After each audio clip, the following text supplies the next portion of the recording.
Hi guys, welcome. And who dat? I'm Joe.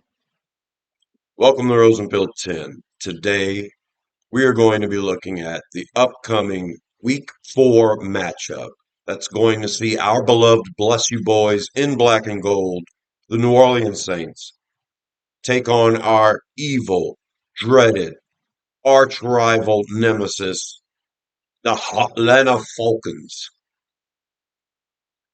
It's rivalry week and both teams are going to be without key players on their offensive lines.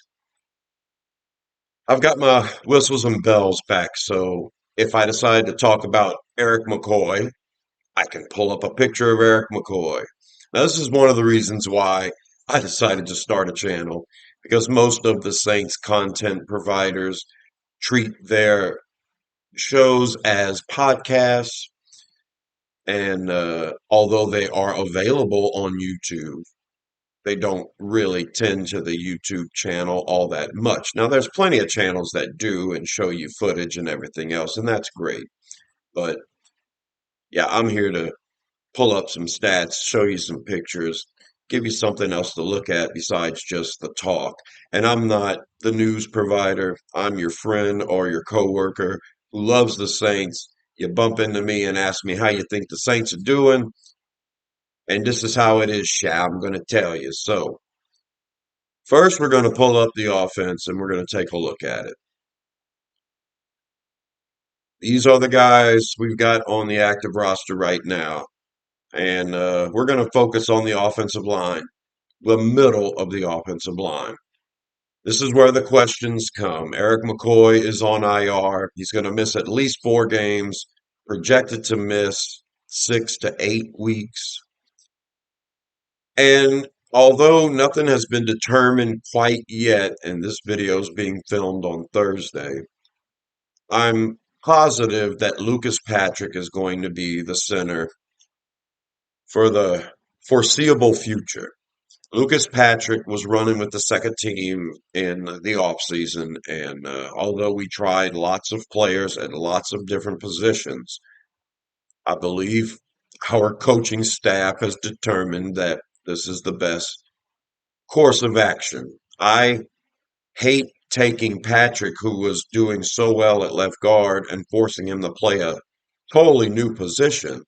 But I think Patrick will be fine at center. He needs the week of preparation at center before the game. So I'm going to go ahead and put Patrick as our starting center until McCoy comes back. We did sign a guy to the practice squad and we elevated Shane Lemieux from the practice squad. Now, Shane Lemieux has center flexibility as well. And so what I think is going to happen is we start Patrick at center, and then if something happens to him at center, we'll go ahead and throw in Lemieux. And it's going to be a mess if that happens. Lemieux can play guard. He's a better guard than he is a center. And at left guard, I'm going to go ahead and put Saldiveri here. Now, Saldiveri was competing with Patrick for that starting left guard spot. Then Saldiveri got hurt. This was in camp. So I believe Patrick had the slight edge before Saldiveri's injury. So it would have probably been Patrick at left guard anyway. But Saldiveri has been working back from his injury. Now, last week, this past game against the Eagles, Saldiveri was active for the game, but they didn't want to throw him in before all the other options because of that injury. I'm thinking since Saldiveri is not on the injury report at all this week, that he's going to be good to go to start at left guard. Now, the issue with that is he hasn't had a lot of time on task because of the injury. So there may be, in our coaches' minds, a benefit to starting one of our backup tackles at guard instead, because while Saldiveri was hurt during the preseason, we were playing Oliudo and Landon Young, our backup tackles, at guard. And so they have probably more time on task. So I'm going to put Saldiveri here because this is his position. And when he's all caught up, he's probably going to be that backup left guard to Patrick. If Saldiveri's 100% right now and he knows enough of the playbook, then they'll start Saldiveri. But I fear they're going to choose to put Oli Udo here instead because he has more reps at left guard technically than Saldiveri right now. And I don't like that because I think Udo is a much better tackle than he is a guard. Same thing with Landon Young. Now, Landon Young was the guy that went in for Patrick at left guard week one. So I think when everyone's 100% healthy and all caught up, that your backup left guard might actually be Landon Young before Oliudo, which I agree with. But for Landon Young to be your option ahead of Saldiveri makes me wonder why Saldiveri's even here. I mean, Saldiveri has had plenty of OTA and minicamp involvement. So when it's all said and done, Landon Young is still on the injury report as a limited participant, meaning that Oli Udo will probably be ahead of Landon Young this week to go in at left guard. If Saldiveri isn't 100% caught up, then he's somewhere in the mix. It should be Saldiveri, but it's probably going to be Oli Udo this week.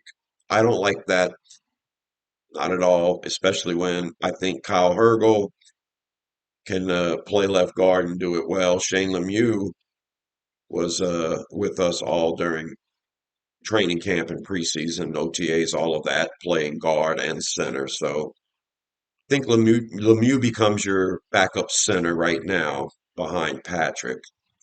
And your guard is either going to be Oli Udo or Nick Saldiveri or Landon Young. I believe we do a standard elevation this week and bring at least one more offensive lineman up. I'm not sure if they could or would bring up two. But your issue here for me is you're really thin at center now. Nick Saldiveri hasn't played center, and we want him to, and apparently he can. But I don't remember Saldiveri taking any snaps at center during the preseason before he got hurt, or even during the OTAs and minicamp. It was his ability to play center in the Senior Bowl on a dime that impressed the Saints coaching staff, made us move up in the fourth round and go and get him. So I know they intend on Saldiveri being a swing guard center, but right now I don't see that happening. I think if Patrick goes down, we're going to throw in Lemieux. And then Kyle Hergel, who's on our practice squad right now, played a lot of guard and center all throughout the offseason. I liked him at center. So one of the elevations could very well be Kyle Hergel to have another body to play center if needed. But if you're taking your main two backup tackles and playing them at guard, one of them's going to start probably. The other one's on a pitch count because of an injury. You might need a backup tackle here as a standard elevation from the practice squad, too. I don't think that would be seventh round pick Josiah Izarium. I think that if we do a standard elevation for a tackle, it'll probably be Mark Evans. Mark Evans played tackle and guard for the Saints all offseason. He's played left tackle, right tackle, left guard, probably play right guard. I mean, he probably do all of that in a pinch. But I'm still worried about center. If something happens to Patrick, who's going to go in there and snap the ball? I guess Alderberry would have to do it. Yeah, it's a cluster right now. So that's the Saints offense. And as best as I can assume, will be the starting offensive line. It's a lot of who knows, we'll see. But if Patrick takes all week at center, I think we're going to be okay. I think Patrick is a solid player, a solid veteran player. We don't need a guy as good as McCoy. We just need a guy that can play center. And Carr has a lot of experience with Patrick in the offseason. Patrick was our number two center for most of the time. So I think that's what it's going to be. Patrick at center, Ruiz is going to be healthy enough to go, and we'll probably put Oliudo at left guard, though I hope it's Saldivari and he's all caught up and ready to go and be put in there. That way, Udo could play right guard, if Cesar Ruiz can't play. Let me pull up the offense real quick, one more time, big screen, and just to look at everybody. There you go. There's the guys. We're really disappointed at wide receiver. Cedric Wilson is he he's a run blocker. I've seen him whiff on a few of those this year. He hasn't had a lot of playing time, but he's much better at run blocking than everybody else behind him. But I'm still really concerned about that third wide receiver spot. Also having a big body type. A.T. Perry is there, but the coaches see something in him that are forcing them to make him a healthy scratch every game. Yeah, he's a big play machine in game, but apparently the little nuances of run blocking, run first, build off the run offense that we have, A.T. Perry isn't picking it up, whether it's the scheme or whether it's just his ability to block or his IQ level and picking all of it up. It's something like that are keeping him from getting a shot because there's nothing happening outside of Olave and Shaheed. You want Bub Means to progress and to show something. Yeah, we've actually had him active and not A.T. Perry. And Tipton's the guy that's been getting playing time. So, right now Tipton's our number 4. Means is our number 5. A.T. Perry's our number 6. And really, after Shaheed and Olave, you really don't have a standout. So that's something I'm worried about. At tight end, I've got Jawan Johnson at number 3 right now. There is something with his ability to get in there and to be involved. They say they're gradually bringing him back from his injury, but the guy can move around right now. I don't know if there's a risk of re-injury or not, but Foster Moreau is a solid guy, and Taysom Hill should be back this week. And so Jawan might not need to step it up as much as we really needed him last week with Taysom coming back. At running back, it's the same thing. Thank goodness Taysom's back. Now we've got a guy that Kubiak trusts can back up Kamara because running Kamara 20 something times last week was ridiculous to me.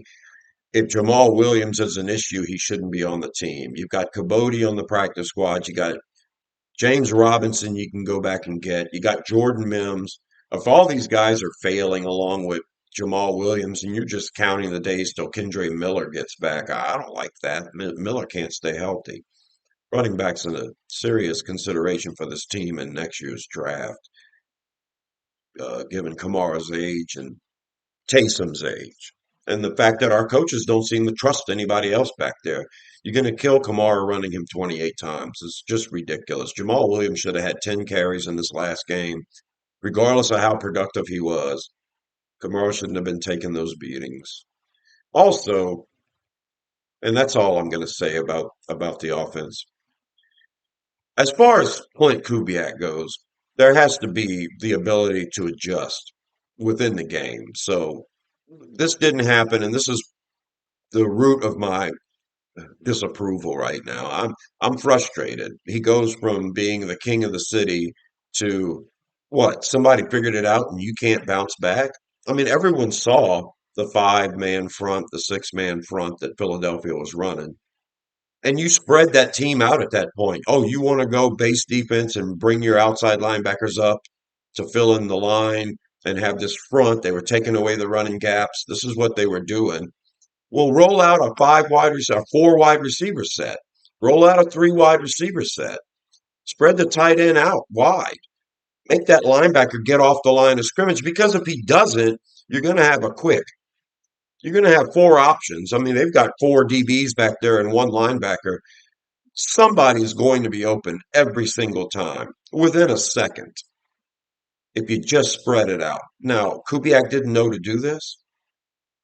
He seemed completely unprepared for this defense that Philly rolled out there that they didn't manage to succeed with or try to do against Atlanta. and Atlanta ran all over them with the outside zone, but we couldn't run over them with the outside zone. This is the same defense that the Patriots used to beat the Rams in the Super Bowl. Remember the one where we got cheated and we should have gone to the Super Bowl instead? The NOLA no call. Well, the Rams got their ass kicked 13-3. And the reason why they were only able to score the Super Bowl NFC representing Super Bowl team could only score 3 points was because Bill Belichick used this defense. He put 6 men on the front line and they couldn't get the zone going. The Rams couldn't run outside zone, and they didn't think to be able to spread the ball out. I know you're limited. I know you build a team and you want to do this. I appreciate trying to run and keeping a defense honest. Honestly, they dared you to pass in that game, and you showed the inability to do it, the unwillingness or the inability to call it when it needed to be called. So I'm frustrated with Kubiak. I was afraid this was why, even though he's been in the league for several years, that this is why no one's really given him a shot, or why he only had one shot for 1 year and then he was unemployed. Because I think the concept is really good, but when somebody has it beat, you can't just call a basic 3 or 4 wide receiver drop back. You can't figure something else out. Jamal Williams doesn't seem like a between the tackles runner to you. This is the kind of stuff. I thought he was keen on his player personnel, and of course, the coaches know more than we do. But I'm just using my eyes. I'm seeing Alvin Kamara run between the tackles and get nothing. And if you're afraid Williams isn't going to get nothing, well, it's par for the course, but at least you're saving Kamara for the end of the season because he's not going to be able to run 28 times a game and be any good for us come December. All right, so that's my complaint about Kubiak. Yeah, maybe we are uh, deficient in talent and we can't spread a team out. What the hell is Juwan Johnson doing here if he can't split out wide like a wide receiver or put Alvin Kamara out there? You know, run one tight end, one running back, and a wide receiver or extra tight end, or let's spread this team out. This is why Atlanta was successful against the Eagles. They were spreading the Eagles out. They were putting 3 wide receivers out there and running from that formation. And when the Saints did, they did do it a few times. They ran out of that formation a few times and with some success. The 3 biggest runs Kamara had against the Eagles were when we spread them out with an extra split out, a third wide receiver or splitting out the tight ends. That's when the running game became effective. These are things Kubiak should know. He should know that this defense is the one people use. He should know. So I'm a little frustrated, and I expect a turnaround from Kubiak. You go into Atlanta and lose this game, and you show the same inability to adapt, then yeah, it's going to get ugly quick. I'd rather blame Kubiak than Derek Carr at this point. And you know, us Saints fans, we're starting to get frustrated here. But there's our defense, and we can feel good about that. Let's pull up the defense and take a look at what we're working with this week. Colin Saunders is back on a limited participation basis. So, does he get to finally suit up and play for the Saints this year? I hope so. He's not that good against the run from what I saw last year, but I was hoping that 1 year under his belt in this Dennis Allen defensive scheme would help him to play a little better. And he is a big body and he can be effective against the run, even if he doesn't make the play himself. He is a whole clogger, so it would be nice to have Bink back, but I don't know if we will. But I'm looking for it. Brian Bresee against the run, not so good last week. He got 2 sacks, and everybody loves that, but it's the Saquon Barkley running for not only that one big run, but really running effectively all game long. That bothers me. I don't. Cam Jordan's not getting in the middle and doing anything. Nathan Shepard wasn't stopping the run this week. Neither was Bresee. So Christian Boyd got in there a few times, but Yeah, sixth round draft pick. Yeah, we're struggling in the middle of the defensive line right now. So having Colin Saunders back would help. I think Saunders and Brissy, and then on passing downs, you bring in Nathan Shepard and you spell Saunders with Boyd on early downs every now and then. I think that's the way to go in the middle of the defensive line. On the outside, we're going to start Chase Young and Carl Granderson. It's inevitable now. The cat is out of the bag, and we were all saying it at the end of last year. I did anyway, that Cameron Jordan's on his way out. He's going to be with this team next year, and then I believe after that he'll retire. But Dennis Allen has admitted that due to production, Cam Jordan won't see the field as much as Chase Young and Carl Granderson will. And as far as putting Jordan in the middle, that hasn't been terribly effective either. I think Jordan got 20 snaps last week, which was probably the smallest amount of snaps he's ever taken in his career. And it's trending as though Jordan will take even less, meaning that when Young or Granderson need a spell, they're probably going to put in Peyton Turner. And Isaiah Foskey's been active in these games too. Not play active, but the availability to play in these games. He hasn't done anything, of course.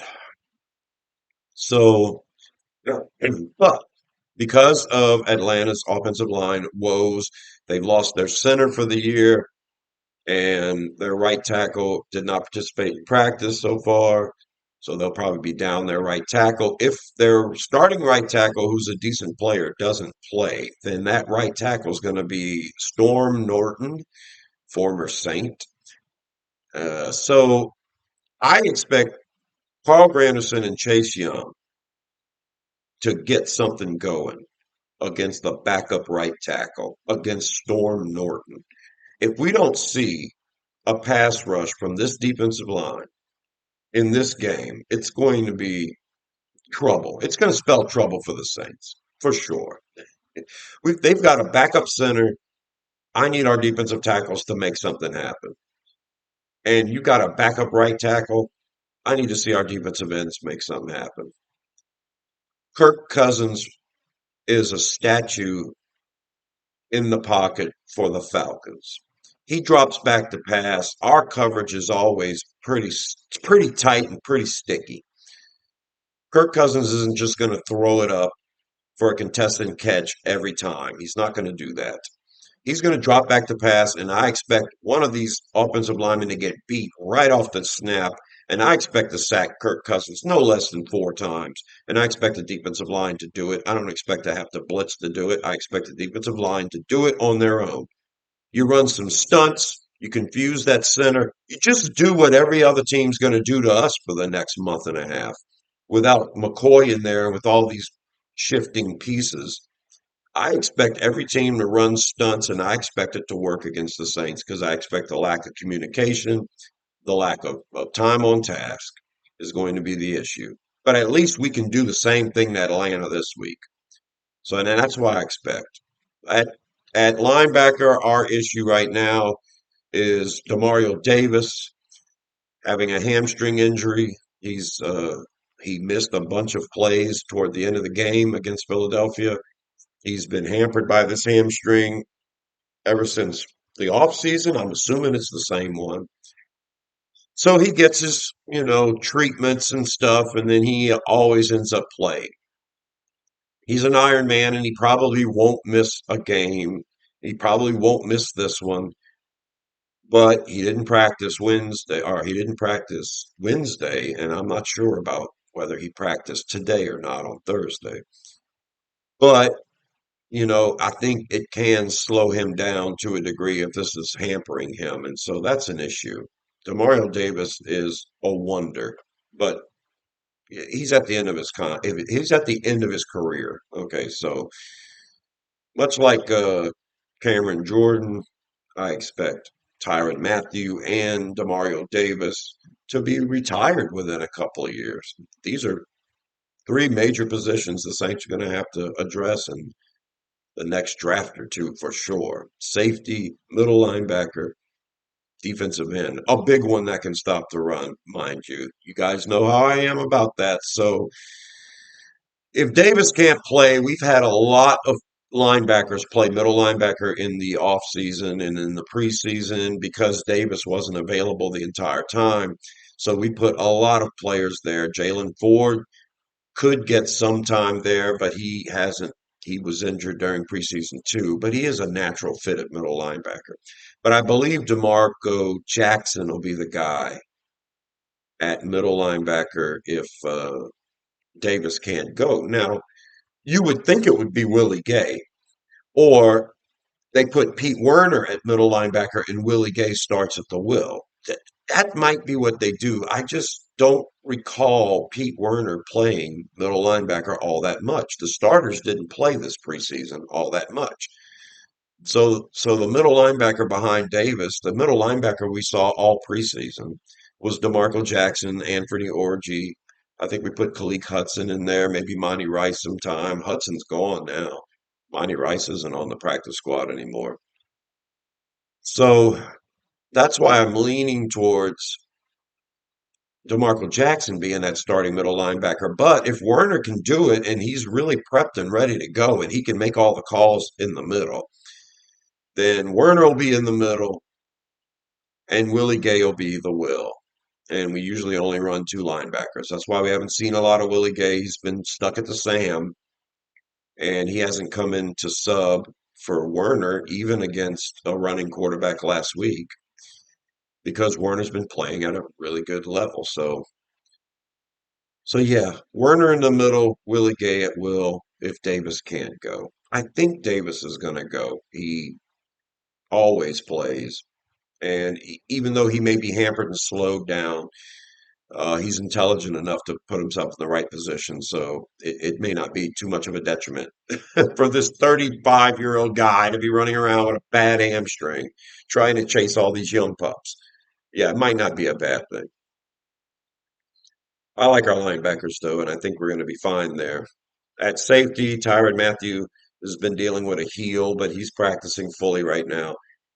And the safety opposite him, Jordan Howden makes the mistake at the end of the game. Like I said, I think the wide receiver hit him as he was coming down, and then he crashed into everybody else. So, everyone's going to make a mistake every now and then. To be the Keystone Cops, much like Marcus Williams during that Minnesota Miracle BS, or this awful play that Howden makes, running into the three players end up running into each other. The tight ends just 61-yard catch like a bunch of bums. But Will Harris has been very good, and Howden, though inconsistent, can be good. So I'm okay at safety. And at cornerback, we're looking great right now. Alontae Taylor missed some practice this week due to an illness, but he'll be good to go. And I think Alontae Taylor is going to be key here. The Falcons wide receivers aren't that good, I don't think. They're solid, but compared contested against these guys on our in our secondary, yeah, I don't think so. Our secondary at full strength is built to go up against the best receiving cores in the league. So we shouldn't have an issue with Atlanta. The tight end is a whole other gig. All right, that's the defense. So now let's talk about the game. That's going to be the key. Is Kyle Pitts going to turn into the tight end that Atlanta and the rest of the league thought he would be? Is he going to get more involved with Kirk Cousins at quarterback? Kyle Pitts is the type of player at the position that could destroy the Saints if utilized properly. We run a lot of press man. Just run crossers with him and Kirk Cousins throw the ball to him accurately. And yeah, it could be a nightmare for the Saints. Dennis Allen has yet to show me he can cover a tight end after all these years. Every now and then we can stop the run pretty good. So some days it's like, what happened there? We're starting to figure it out. We're running quarterbacks, but maybe not. Maybe we just had a good plan against the Eagles and Jalen Hurts. He threw for 300 yards. So, That's a good plan. Just don't run. Uh, but covering the tight end is the issue for me in our defense and Dennis Allen. So other than Bijan Robinson and Algier at running back, Kyle Pitts is really the only weapon I'm worried about with Atlanta. Like I said before, Kirk Cousins is a statue. If we can stop the run, and I think that should always be the number one goal, we should be going into this game trying to stop Bijan Robinson. And we've got to go against an outside zone. We've been practicing against it, against our own offense. So we should be able to have that figured out. Dennis Allen has struggled in the past against outside zone teams. Hopefully, all of this practice against Clint Kubiak and his own team will get him better at it. And then we'll see what happens. But if we can stop Bijan Robinson and Tyler Algier, if our offense can get points on the board and we can get a lead, just like Clint Kubiak wants to do, then we can force Atlanta into passing the ball and we can pin our ears back and go after him and hopefully get to him quite a bit, especially if we figure out how to take out the tight end, the slot receiver. Don't let him dump it off to the running back in the flats and let that be wide open every time. That's another thing that could kill us. That's why Andy Dalton had so much success as the quarterback of the Panthers. He either threw to his first quick outlet or he just dumped it off to the running back. It made him look like a genius because Bryce Young can't figure that out. Well, we'll see. I expect Carr to get rid of the ball quick in this game. We have offensive line deficiencies. So that's what it is. It looks like two offenses going in with the same situation. Not strong on the offensive line and having to get rid of the ball quick because of statuesque quarterbacks. There's the potential for the both teams' running games to get going if the two offensive lines men that are missing from both teams can produce. So we'll see. What's my final score prediction? I don't know. I thought about it. I'm a little disgruntled right now about the state of our offensive line. I don't know how many points we can put up if we can't even get a first down on third and fourth and one. But Taysom Hill's back. We have a week to plan with the offensive line. Atlanta's defense isn't as good as Philadelphia's, especially up front. But Atlanta does have those great safeties, Bates and the other guy, Simmons, that we thought about signing. So it's going to be a tough one. It's going to be a nail biter. It's probably going to come down to a field goal, like a lot of these games do. The last time we played the Falcons, we beat them by 47, no, 49 to 17, something like that. 48-17, something like that. We whipped them. But yeah, these are two totally different offenses. So I'm going to go for a much lower scoring game here, and I'm going to say that the Saints find a way to win. I still have faith. Atlanta is way better than I thought they were going to be after week one, but I don't think they're as good as we are.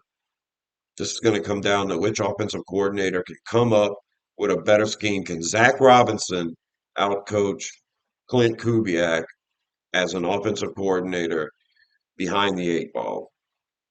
And yeah, I don't know. Kubiak's got to prove something to me, but I'm gonna pick the Saints, and I'm gonna say Saints 23, Atlanta 20. That's what I got to go with.